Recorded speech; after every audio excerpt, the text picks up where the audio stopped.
বেনামাজি যারা নামাজ পড়ে না ওই কোনো মানুষে না, পরে কোনো কেউ গণা তো ধরে না, কোরআনের দৃষ্টিতে ওই কোনো মানুষ না।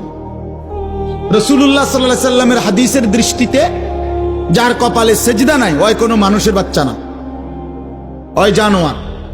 এই জন্য ওরে কোনো হিসাব ধরে লাভ নেই। বেনামাজি ওই কোনো গণার মানুষ না। এই জন্য কোরআন শরীফে আছে, আল্লাহ বলছে ফজরের নামাজে আমার ফেরেশতা এবং আমার ইমানদার বান্দাদের সমাবেশ হয়। তার মানে বেনামাজিকে আল্লাহ তাআলা বান্দাই গণার ধরেন। দূর তুই পাগল, ফালতু কথা করবে না। তুই আটশো ভাত খাইতি, ভাত খাবে না। আটশো দুনিয়ায় ঘুম যাইতি, যা ঘুম যাবে, এটা নাফরমান।